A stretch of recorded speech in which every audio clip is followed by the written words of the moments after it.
Hello students, welcome in Guru classes for you. We are going to start permutation and combination. This topic is useful for class 11th student, class 12th student and also BIT students or BCA students. Now, what is the basics of permutation and combination? What is the meaning of combination? Combination means is selection. Combination का जो means होता है वो होता है selection. Permutation का means होता है अरेंजमेंट, कॉम्बिनेशन का मीन्स होता है सिलेक्शन, परमुटेशन का मीन्स होता है अरेंजमेंट। अब हम एग्जांपल से देखते हैं। हमारे पास कुछ अल्फ़ाबेट्स हैं, इन अल्फ़ाबेट में से सेलेक्ट करने हैं 2 अल्फ़ाबेट्स। तो मैंने आपसे बोला कि आपको 2 अल्फ़ाबेट सेलेक्ट करने हैं इन अल्फ़ाबेट में से, तो आपने कहा कि AB AC AD, फिर आपने दोबारा से सेलेक्ट करा BA CA DA। बट आपको क्या करना है, 2 लेटर्स का कॉम्बिनेशन ही बनाना है, उसको दोबारा अरेंज नहीं करना है। कॉम्बिनेशन में होता है हमें सेलेक्ट करनी है, सेलेक्ट करना है 2 अल्फ़ाबेट्स को। आपने AB सेलेक्ट कर लिया तो आप BA नहीं लिख सकते इसको। अगर आपने AC सेलेक्ट कर दिया तो आप CA नहीं लिख सकते कॉम्बिनेशन में। अगर आपने AD सेलेक्ट करा तो आप DA नहीं लिख सकते कॉम्बिनेशन में, बिकॉज ऑफ दोनों अल्फ़ाबेट सेम है। या तो आप AD लिख लो या तो आप DA लिख लो, या आप AC लिख लो या CA लिख लो, या AB लिख लो या BA लिख लो। ये अल्फ़ाबेट तो सेम ही है, हमें सेलेक्ट करने थे 2 तो हमने सेलेक्ट कर लिए। सेम एज हमारे पास एक एग्जांपल और है टॉफ़ीज़ का, इक्लेयर्स, एल्पेनलिबे, मेलोडी और जेली। ये हमारे पास 4 टॉफ़ीज़ हैं। इसमें से मैंने अमन से बोला कि 2 टॉफ़ीज़ आपको सेलेक्ट करनी है, तो अमन ने सेलेक्ट करा इक्लेयर्स और मेलोडी। अगर अमन मेलोडी और इक्लेयर्स बोलता तब भी तो सेम होता, उसको 2 टॉफ़ी सेलेक्ट करने के लिए बोला गया। या तो वो इक्लेयर्स और मेलोडी बोल रहा है या मेलोडी और इक्लेयर्स बोल रहा है तो दोनों टॉफ़ी सेम ही। तो इसका मीन्स ये है कि अगर हम सेलेक्ट कर रहे हैं 2 चीज़ों को तो हम एक ही टाइप से लिखेंगे उसको, या तो इक्लेयर्स मेलोडी लिखेंगे या मेलोडी इक्लेयर्स लिखेंगे। दोनों बार में हमें सेम नंबर्स, सेम टॉफ़ीज़ और सेम अल्फ़ाबेट मिल रहे हैं, सो इसीलिए हम उसको एक ही बार लिखेंगे। अब बात करते हैं अरेंजमेंट की। अरेंजमेंट में क्या होता है, अगर हमने कोई भी कॉम्बिनेशन को पिक किया, पिक एनी 1 कॉम्बिनेशन।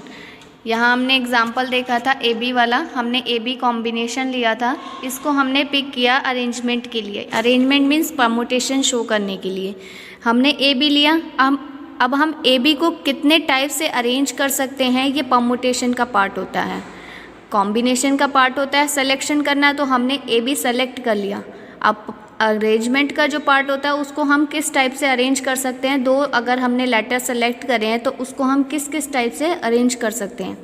लाइक अभी हमने AB सेलेक्ट किया है, तो AB सेलेक्ट करने के बाद हमारे पास जो परमुटेशन आया, इट मीन्स दैट जो अरेंजमेंट हमने किया वो हमारा हो गया AB और BA। हम इसे 2 टाइप से अरेंज कर सकते हैं, AB और BA। सेम एज अगर हम ABC लेंगे तो ABC को हम कितने टाइप से अरेंज कर सकते हैं, फर्स्ट इज़ ABC, फिर BCA लिख सकते हैं, फिर BAC लिख सकते हैं, फिर CAB लिख सकते हैं।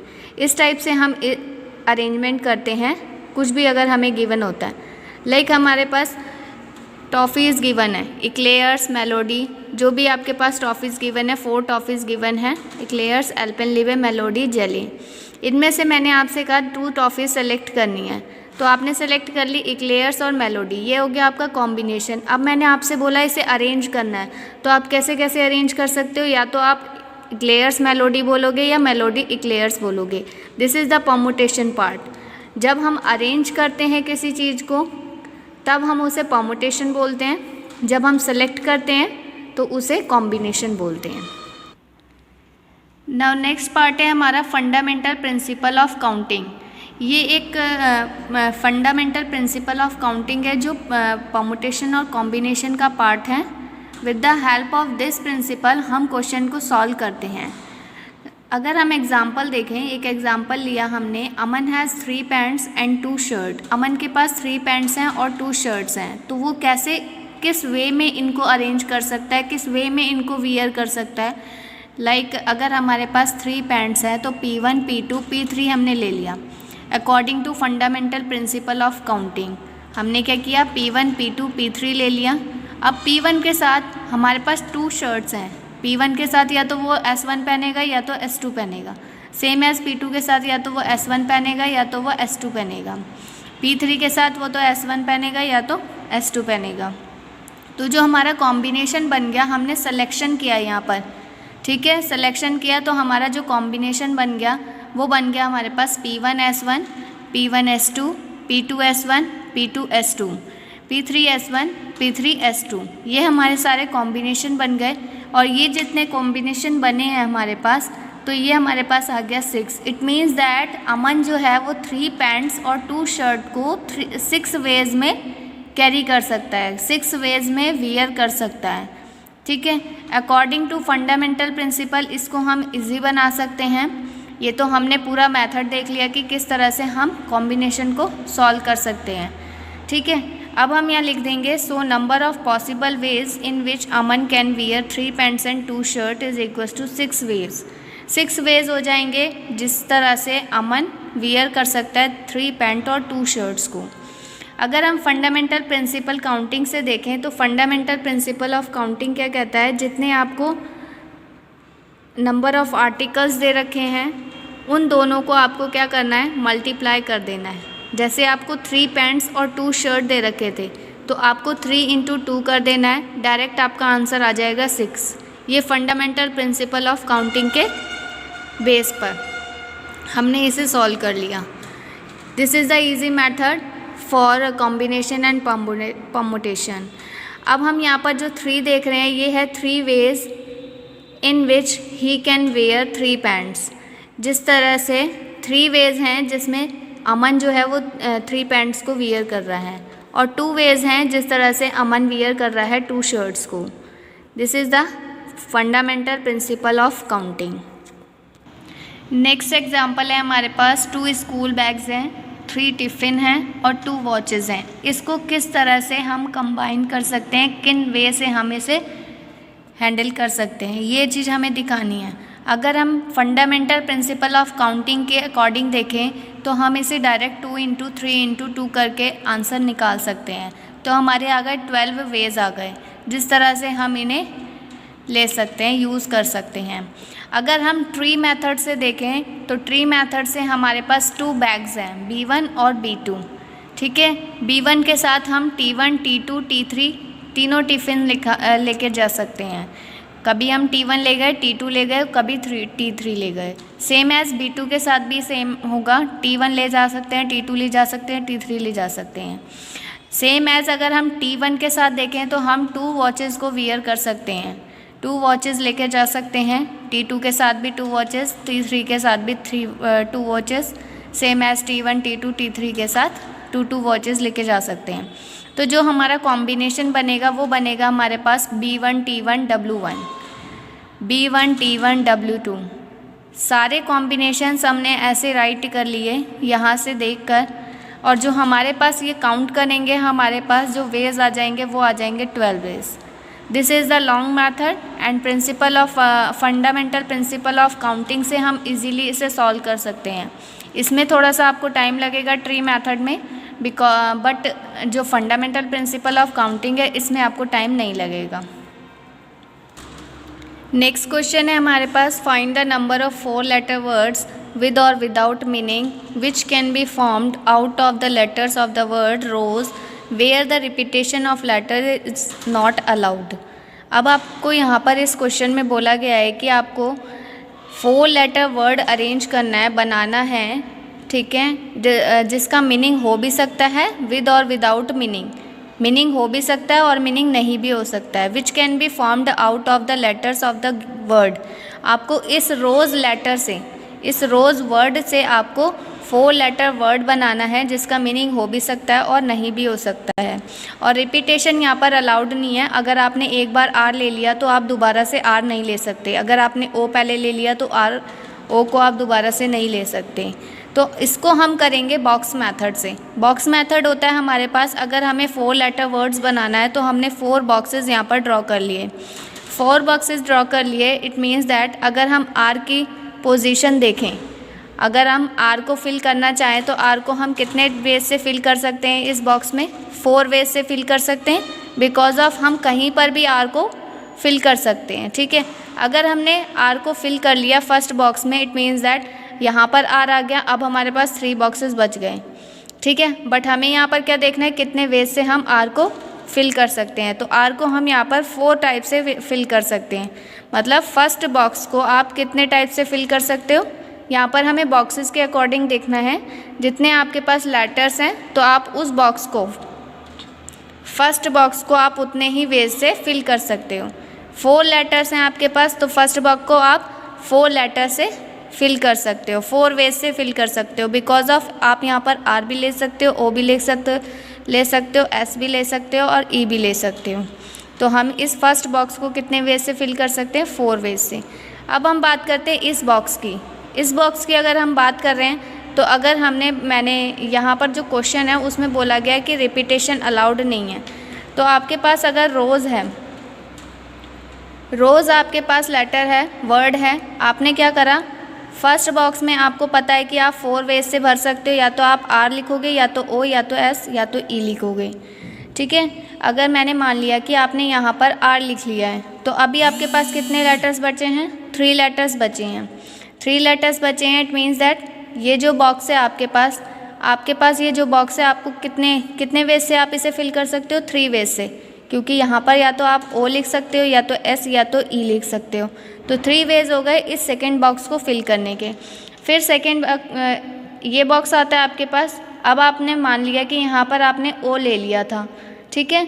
अभी आपके पास कितने लेटर्स बचे हैं, 2 लेटर्स बचे हैं। तो आप इस बॉक्स को कितने वेज से फिल कर सकते हो, 2 वेज से फिल कर सकते हो। या तो आप एस लिखोगे, या तो आप ई लिखोगे। अब आपके पास लास्ट बॉक्स बचा है, मान लो यहाँ पर आपने एस ले लिया, अब आपके पास लेटर बचा है 1, तो आप इस बॉक्स को 1 से ही फिल कर सकते हो। तो ये हो गया आपका अरेंजमेंट। तो आपने इसको ऐसे अरेंज कर दिया 4 3 2 1 से, ठीक है। Place 1 fill with 4 ways, second field with 3 ways, और third place can be filled with 2 ways, और fourth can be filled with 1 ways, ठीक है। अब आपको according to fundamental principle of counting से शो हो रहा होगा कि हम क्या करते हैं। फंडामेंटल प्रिंसिपल ऑफ काउंटिंग में जितने आपको अरेंजमेंट मिलते हैं उनको आप क्या कर लेते हो, मल्टीप्लाई कर लेते हो, और जितना मल्टीप्लाई करके आता है उतने वेज हो जाते हैं हमारे पास इसको फॉर्म करने के। This is the 24 ways. यहाँ पर हम 24 वेज से इसको फॉर्म कर सकते हैं, अरेंज कर सकते हैं। नेक्स्ट एग्जाम्पल है हमारे पास, given 4 flags of different colours, how many different signals can be generated if a signal requires the use of 2 flags one below the other. इस क्वेश्चन में आपसे बोला जा रहा है कि आपको 4 फ्लैग्स गिवन है डिफरेंट कलर के। मान लो आपके पास रेड कलर है, ऑरेंज कलर का फ्लैग है, पिंक कलर का फ्लैग है, वाइट कलर का फ्लैग है, ठीक है। ये आपके पास 4 कलर के फ्लैग्स हैं डिफरेंट कलर के।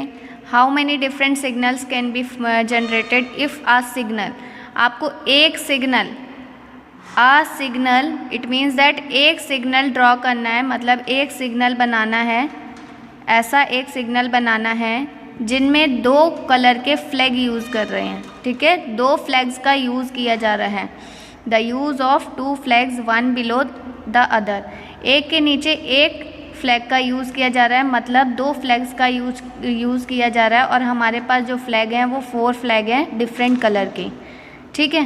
तो आप क्या कर रहे हो, फर्स्ट वाले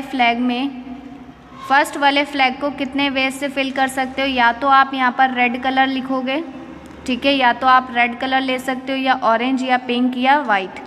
इन चारों में से आप कोई भी कलर यहाँ पर ले सकते हो। तो इस फ्लैग को भरने के, इस बॉक्स को फिल करने के कितने वेज हो गए, 4 वेज हो गए इस बॉक्स को फिल करने के, ठीक है। अब यहाँ पर बोला गया है कि आपको डिफरेंट कलर का लेना है, इट मीन्स दैट यहाँ पर रिपीटेशन अलाउड नहीं है, ठीक है, रिपीटेशन अलाउड नहीं है।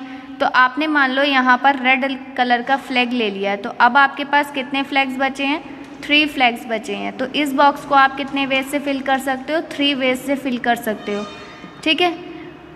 अब हमने यहाँ पर थ्योरी लिख ली, 1 place can be filled with 4 ways, second place can be filled with 3 veg.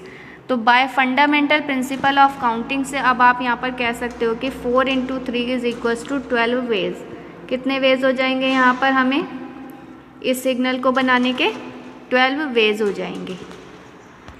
अब हम बात करते हैं नेक्स्ट क्वेश्चन की, how many 2 digit even numbers can be formed from the digits these if the digits can be repeated. अब आपको यहाँ पे बोला जा रहा है कि आपके पास 5 डिजिट्स हैं और आपको एक इवन नंबर 2 डिजिट का एक इवन नंबर फॉर्म करना है। इट मीन्स दैट 2 डिजिट यानी 2 बॉक्स, ठीक है, 2 डिजिट का इवन नंबर आपको फॉर्म करना है। और इवन नंबर हमारे पास कैसे होते हैं? जिनका लास्ट टर्म जो होता है वो 2 के टेबल में आता है, उनको हम इवन नंबर्स बोलते हैं। आप देख रहे हो यहाँ पर जो इवन नंबर्स हैं वो हमारे पास 2 इवन नंबर्स हैं, ठीक है। तो आप इस वाले बॉक्स को कितने वेज से फिल कर सकते हो? 2 वेज से ही फिल कर सकते हो, बिकॉज ऑफ अगर आपने यहाँ पर इस बॉक्स में अगर आपने 1 ले लिया तो वो ऑड नंबर बन जाएगा, बिकॉज ऑफ जब ऑड नंबर की बात होती है तो ये 1, 3, 5 की बात होती है, ठीक है, जो 2 के टेबल में नहीं आते, 2 के टेबल से डिविजिबल नहीं होते, वो हमारे पास ऑड नंबर्स होते हैं। तो अगर हम ऑड नंबर्स को इस बॉक्स में फिल कर देंगे तो हमारे पास जो डिजिट बन जाएगी वो कैसी डिजिट बन जाएगी? ऑड नंबर की डिजिट बन जाएगी, ठीक है। तो हमें यहाँ पर इवन नंबर बनाने के लिए कितने यहाँ पर ऑप्शन मिल रहे हैं? 2 ऑप्शन मिल रहे हैं। इट मीन्स दैट 2 वेज मिल रहे हैं। अब यहाँ पर बोला गया है कि इसमें रिपीटेशन अलाउड है, इस क्वेश्चन में रिपीटेशन अलाउड है। तो हम क्या करेंगे? यहाँ पर 1 भी फिल कर सकते हैं, 2 भी फिल कर सकते हैं, 3 भी, 4 भी, 5 भी फिल कर सकते हैं। इट मीन्स दैट यहाँ पर कितने वेज हैं इस बॉक्स को फिल करने के? 5 वेज हैं, ठीक है।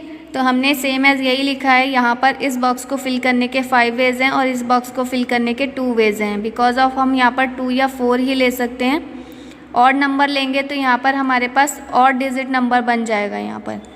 तो 1 place can be filled with 5 ways, second place can be filled with 2 ways, ठीक है। फर्स्ट प्लेस को हम 5 वेज से फिल कर सकते हैं और सेकेंड प्लेस को हम 2 वेज से फिल कर सकते हैं।